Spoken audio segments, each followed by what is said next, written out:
Who's your emergency contact? Who should we notify in the case of death? Welcome to the USP, where I've spent the last 2+ decades of my life. You know, when I first came into the system, when I first entered Lompoc, there were standards amongst every single car across the board. It didn't matter if you was black, white, Mexican, Native, Asian. Everybody that came in, they were checking people's work. They were checking people's paperwork. But let me correct one thing. When I first entered Lompoc, the Asian Islanders, they weren't checking paperwork. So let's get that out the way. But you know, as we progressed, as I got situated and everything and started learning the politics, the prison politics, me and my generation that came into that system, we rose up our standards to meet everybody else's.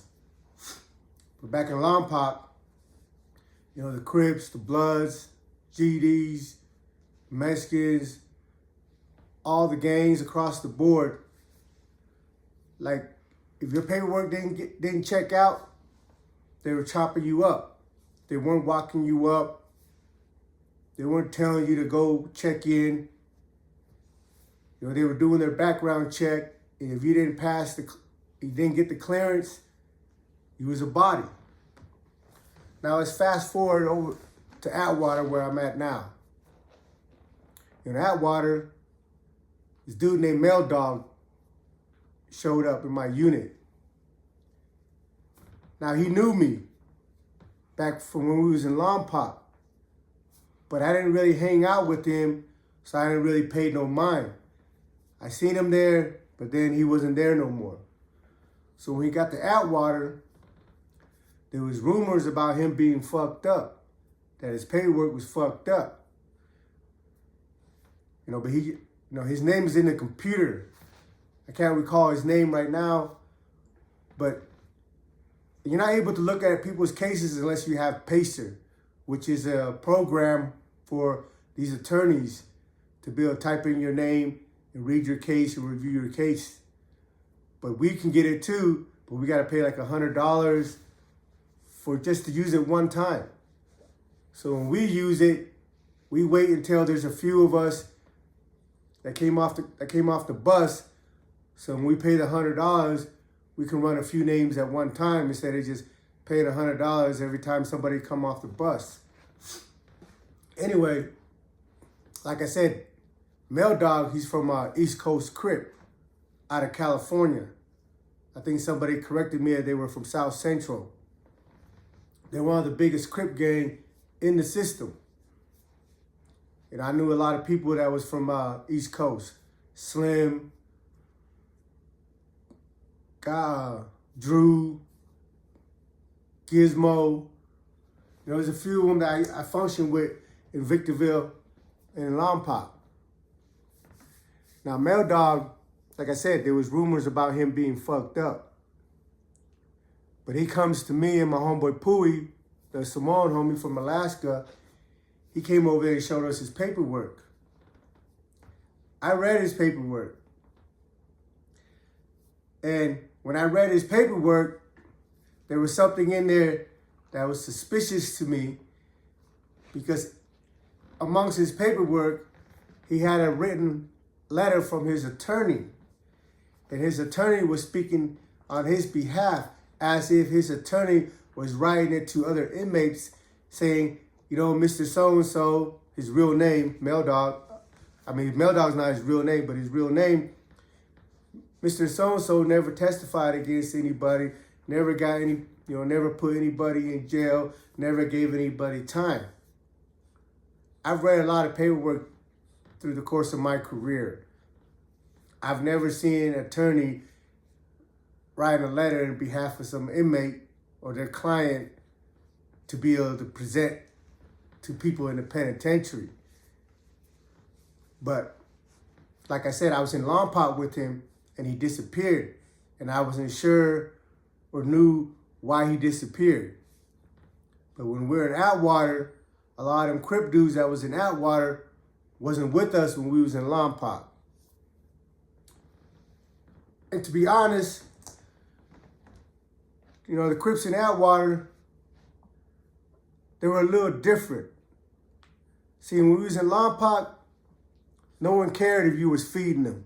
No one cared if you was the dope man, if you had money, or any of that shit. If you was fucked up, they was chopping you up.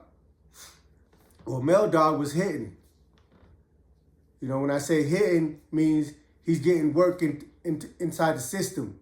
He's getting work inside Atwater, and he's spreading it around. Because he's always coming to me like, hey, man, you know, if you know anybody that does this or does that, you know, I got this work.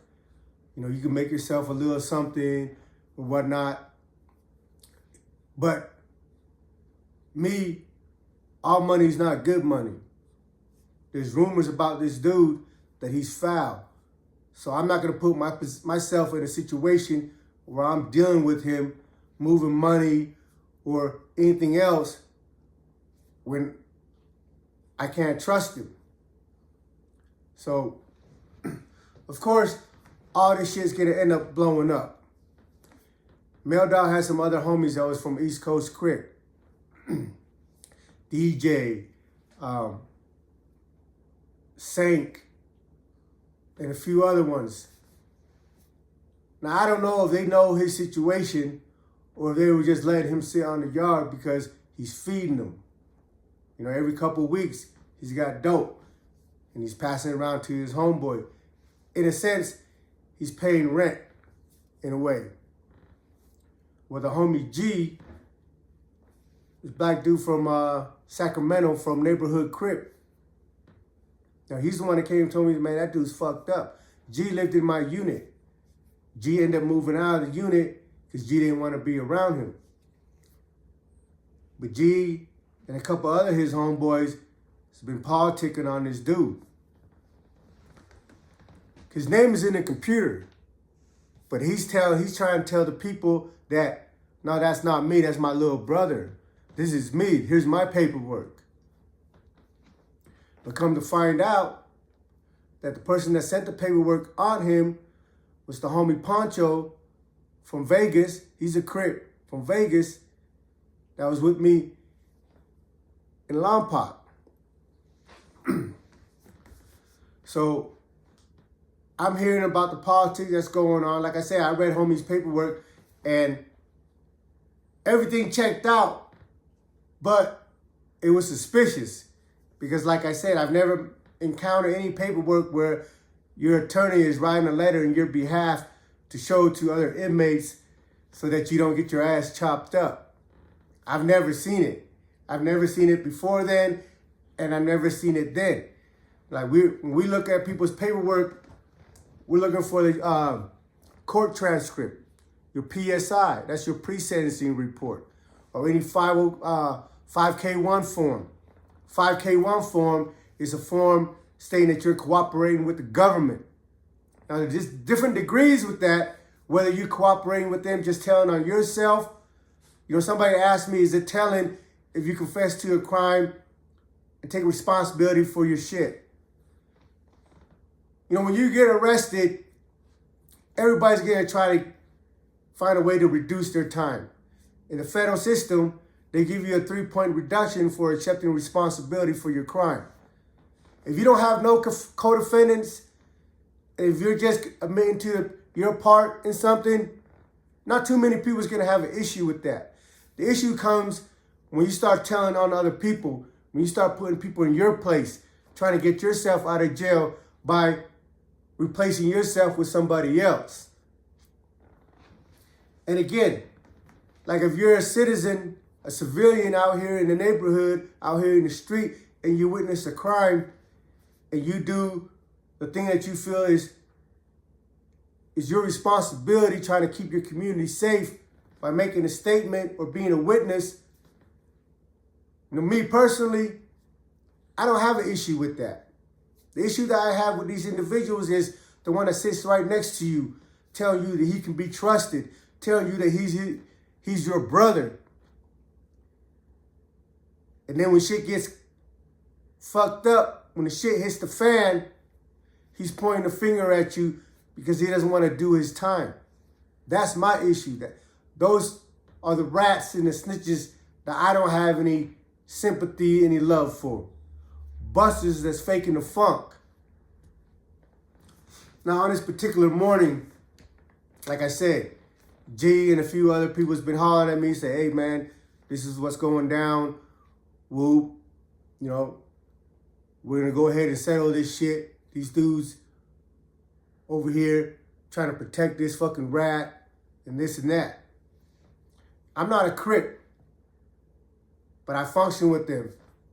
As far as being on the West Coast, if we're going to say if there was any other car that I was really close to outside of the Native Americans, as far as just being homies and kicking it and being friends, yeah, I function with the Crips and the Bloods. When we was in Lompoc, leaving Lompoc, us and the Crips used to go out there and play football.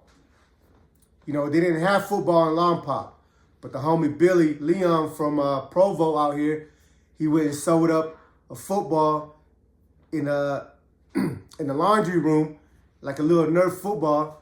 And we came out there and played football for the last 2 weeks before they shut the prison down. You know. So in this particular morning, like I said, I know the politics that's going on. I know the situation, and I know it's about to boil up.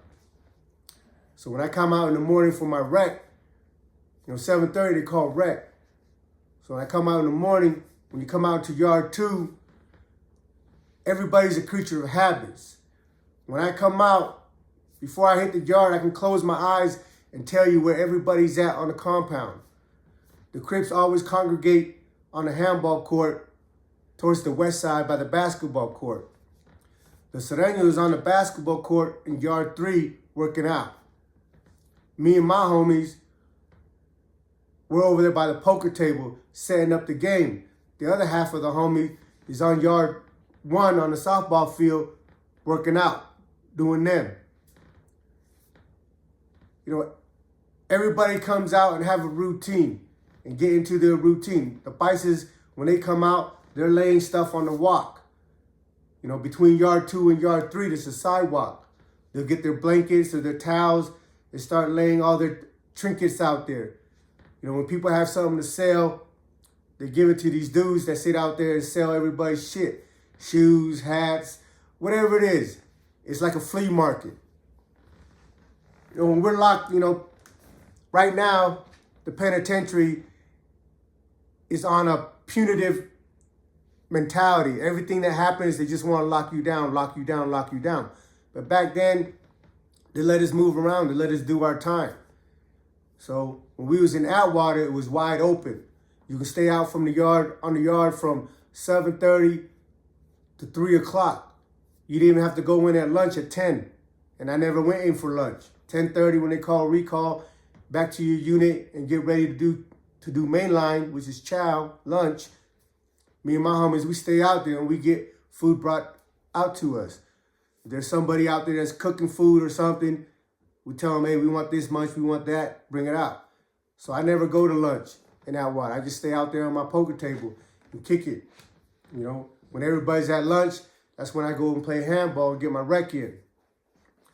So on this particular day, I come out, and the Crips are always there. They're always hanging out. They're always kicking it. They're always chopping it up. But you can tell by the different energy, especially with what I've been hearing, that's the situation that's going on between them. So when I come out, I see all the East Coast Crip over there on the handball court, and it's just them. All the other Crips ain't over there. And they're in a circle, a tight circle. When they're in a tight circle like that, nose to nose, whispering, there's a situation brewing, whether it's amongst them or against another group, something needs to be figured out. That's why they're powwowing over there.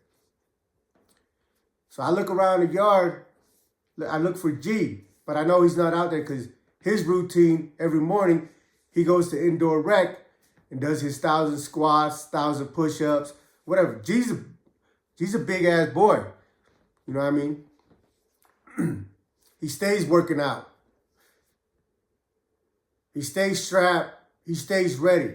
In the environment we live in, if you gang banging or if you insisting that you're going to do your time a certain way, you got to be ready at all times.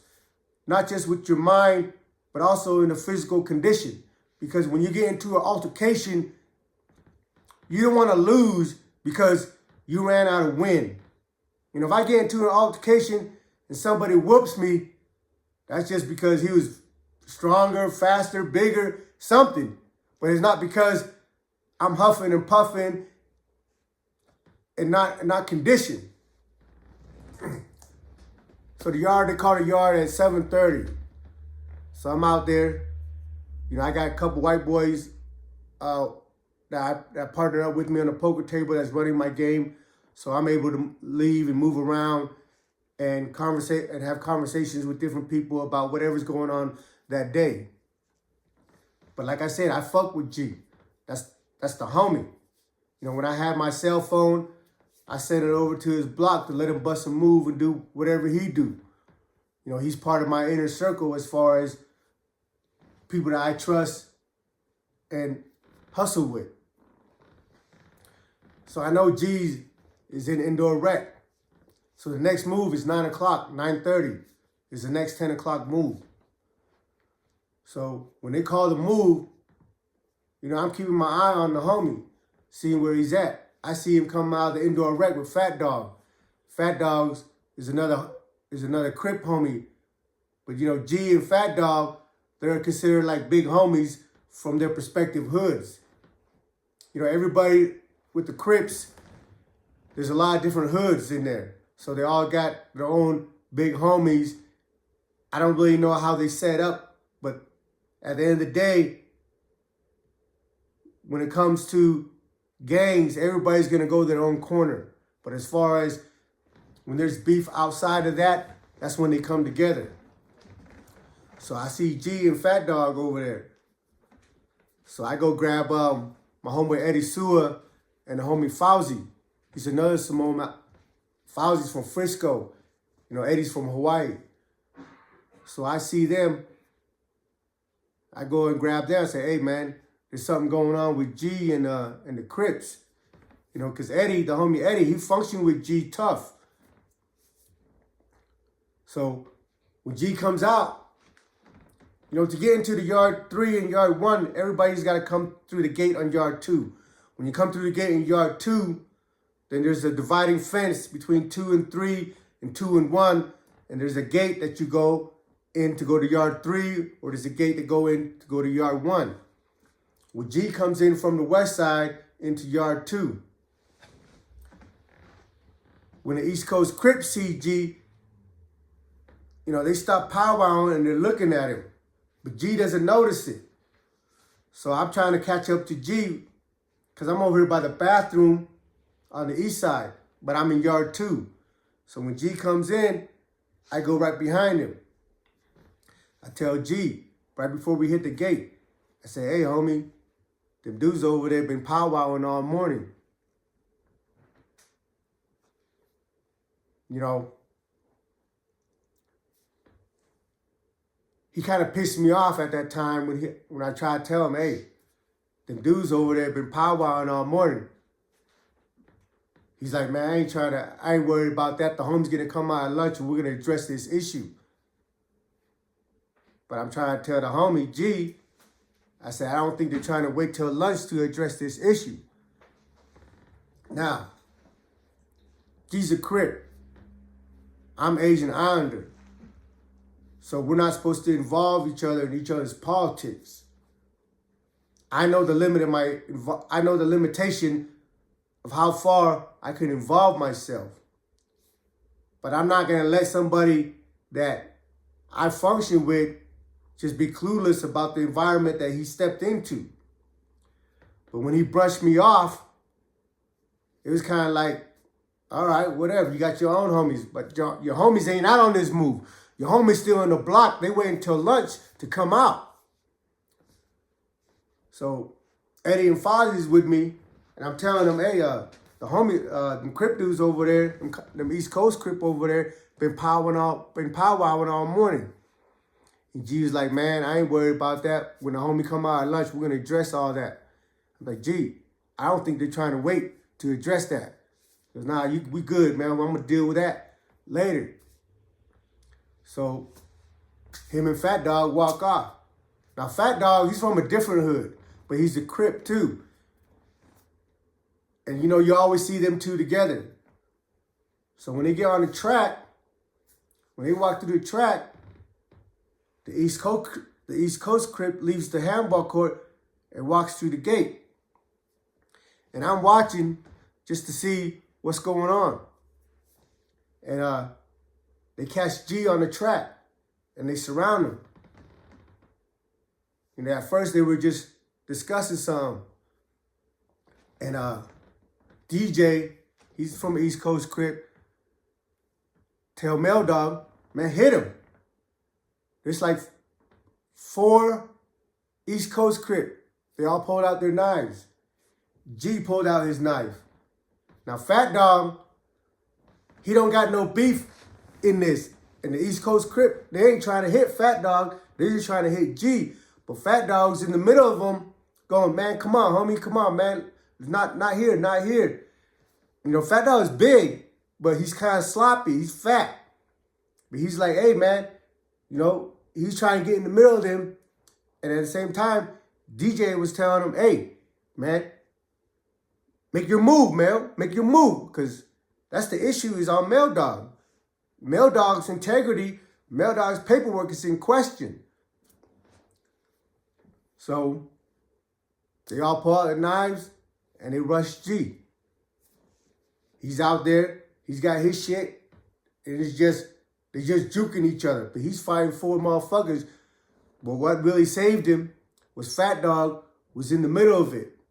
Trying to stop them other dudes from stabbing G. But Fat Dog don't got nothing. Fat Dog's not fighting them dudes. He's just like putting his hand out like this. And he started getting poked a couple times while they're trying to get to G. So Eddie and Fauzi, you know, they look at me and they're like, man, what's up? What are we doing? I say, shit, that's their politics. He didn't want our assistant. You know, but we're just gauging the situation. And when Bryson see the commotion, Bryson's on the poker table. Bryson gets up. He's on the poker table on yard 3 from by the west side. He gets off the poker table and he starts running towards the incident. But he see me and Fauzi and Eddie just squatting down about maybe 15 feet away. So when he looked at us, I just put up my hand.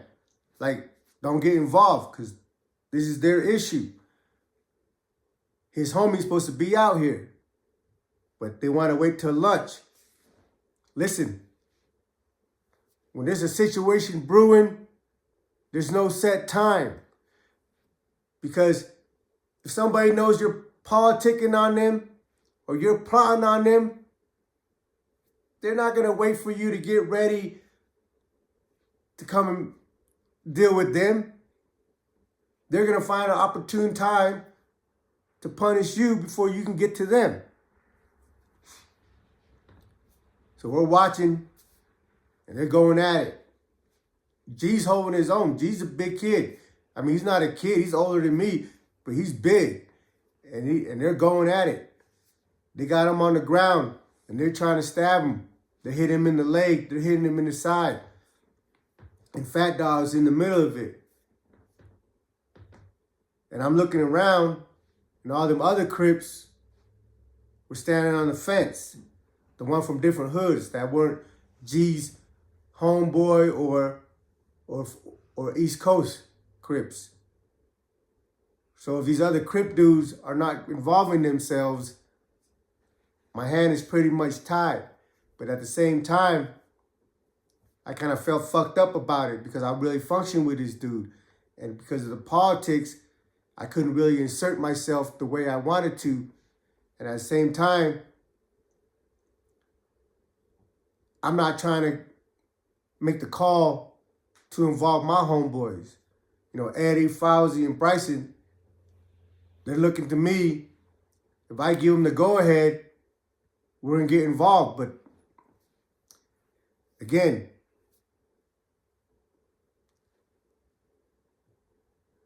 I don't know how to ask somebody to risk their lives over something that has nothing to do with us. Or not even ask, but tell. I've just never been that individual. You know, if anything, I would run headfirst into a fire before I asked any of my homeboys to do it, especially if it has nothing to do with us. And this situation had nothing to do with us. But they're over there stabbing him. Now, G ain't knocked out. He ain't Smith, but it's hard to fight for people. You know, like it's taken 20 minutes to tell this story, but the situation that's going on probably only lasted about a minute, 2 minutes tops. But like I said, when you're viewing a situation or when you're in a situation, man, time seems to stop, slow down and stop. You know, they hit the deuces. The gun tower never shoots the gun. The COs run in and yelling. And then finally, they pull out the gun. And them dudes stop. G's on the ground. Like, he's not, like, from what we can tell, he was holding his own. He wasn't really fucked up. You know, he wasn't, like, laid out, all chopped up. He was still fighting, but he was on his back. Because them dudes, there's 4 of them. And they're all about the same size. These ain't little ass dudes. Fat Dog, he's over there in the middle of it, trying to stop them. They broke his glasses, trying to get to G. And, you know, back then our style is baggy and loose. You know, his shorts is down by his ankle. You know, so you see a big old fat dude, Fat Dog. Hey, much love to you, Fat Dog. I think he's home now. But you know, he's over there putting himself in the middle of the situation. And they got respect for Fat Dog, so they're not just, even though he's inserting himself in the situation, they're just not going after him. You know, really, they were trying to avoid him because hitting Fat Dog would escalate the situation because now it's going to involve Fat Dog's homies and his hood and everybody else that fucks with Fat Dog. So they were just trying to target they were just trying to target G. But Fat Dog is walking with G. So being there when the incident happened, he's not the type of dude that's just gonna walk away. You know, he's an older dude. He's already in his 50s plus. But, you know, but he's an individual that's not gonna walk away from a situation. Anyway, so they hit up G. The police come. They contain the situation. They take all of them to his shoe. You know, G survived the incident, but there was a couple close calls when they were hitting him in the leg. They hit one of his artery, and he almost bled out. You know, because when he came out in the yard, he was prepared for it. He had his knife. He had thick-ass clothes on with a thick-ass coat. But you know, he got caught slipping. His mentality was, I'm going to deal with it on my own time. And he might have underestimated these dudes. But he survived it. He got shipped out to Pollock. And just a few years ago, during the Obama administration, they was gonna pardon him. But G had another homeboy that was having issue with the guards. And they went and stabbed up a lieutenant. His homeboy went and stabbed up a lieutenant. But G's a gangster. He couldn't just let his homeboy go by himself. So they stabbed up a lieutenant in Pollock. And right now, G's in ADX.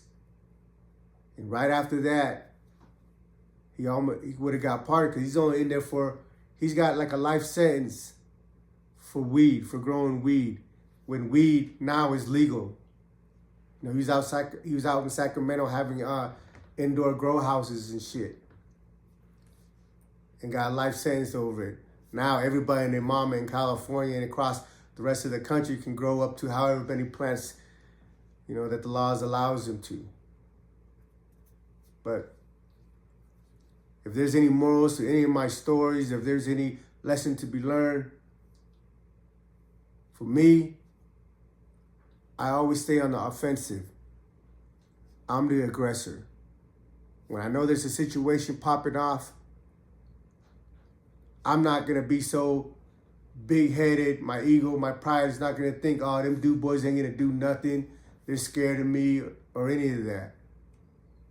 Because everybody's in the penitentiary for a reason. All these dudes, they gangbang. They out in the streets doing whatever they was doing. So everybody's has the potential for violence. So when I get into a verbal confrontation with someone, I'm not just gonna feel like, oh, that dude ain't nobody, he ain't gonna do nothing. No. I'm gonna assess the situation, and if I know this situation can't be mediated through conversation, then I'm moving. I'm not waiting. I'm not waiting to be a victim. Welcome to the USP.